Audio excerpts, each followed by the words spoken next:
Hey guys, how's it going? I'm Sydney from PhoneDog.com, and welcome to this week's episode of The Dog Pound, our news roundup show here on PhoneDog, where I round up all the news from PhoneDog.com, all the mobile technology news from last week, a little bit from this week. We have a ton of stuff to talk about, so let's get started.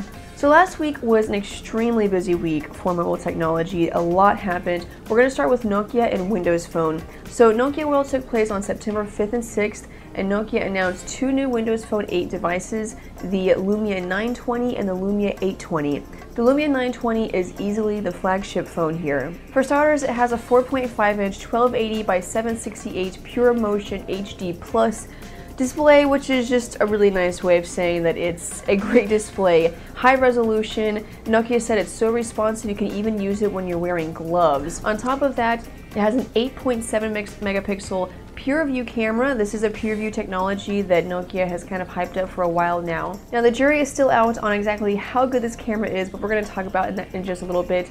On top of that, it has a 1.5 GHz dual-core Snapdragon S4 processor and a 2000 mAh battery, which Nokia says is the largest battery that is ever used in a phone. So overall, it's a great device. We're hearing that it could be coming to AT&T with LTE support later on this year, and it's coming in red, black, yellow, and white. So cyan is missing, but still some pretty cool colors there.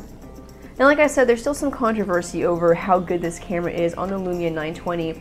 It has optical image stabilization technology with a floating lens, and Nokia released a video and a couple of photos showing off how great the camera is. Well, the problem is that it was found out that the video and the photos aren't real. They weren't actually taken with the Lumia 920. Nokia has since apologized for misleading its fans, but it went one step further.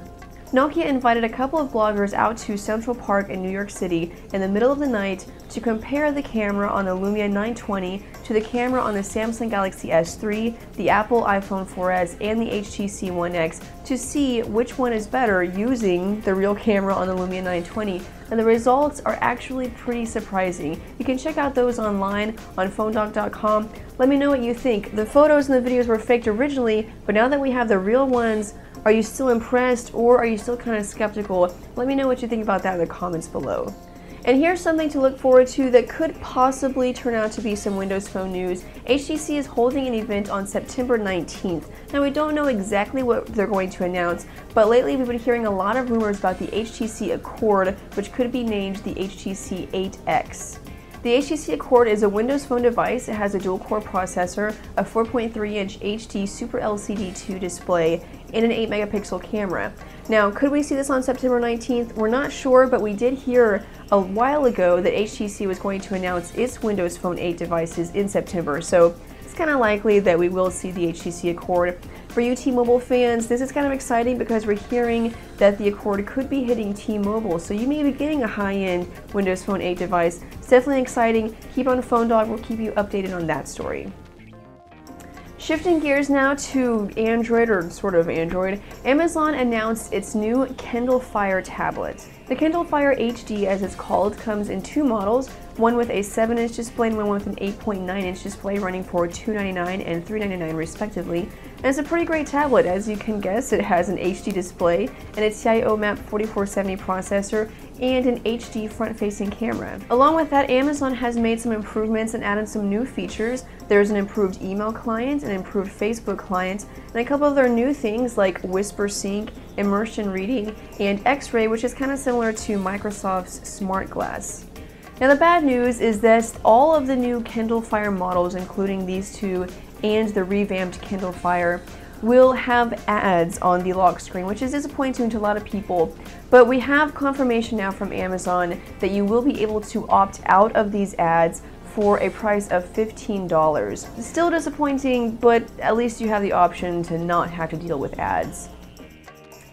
Now, in an effort to steal everyone's thunder, Apple, during all of this, released an invitation for its event, which is presumably where they're going to be announcing the new iPhone.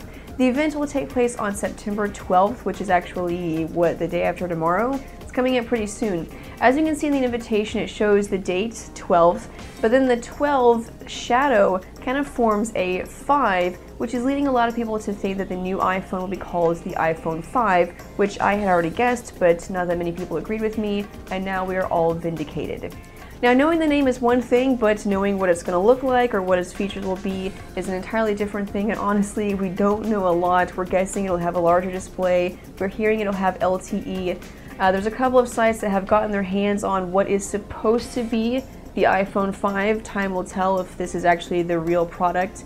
And it kind of looks like all the pictures that we've been seeing for a couple of months, about a year now. But again, we'll have to wait until the 12th to see exactly what Apple announces. So mark your calendars. We will have live coverage of this, and we'll let you know all the details as soon as we hear them. So there you go, guys. That's the news and that's the show. There's so much more that I didn't have time to talk about. So head on over to PhoneDog and you can read lots more about everything that happened. Motorola announced some new phones. There's some new LTE markets with Sprint. There's tons of news. So keep it on PhoneDog.com for more news, updates, and reviews.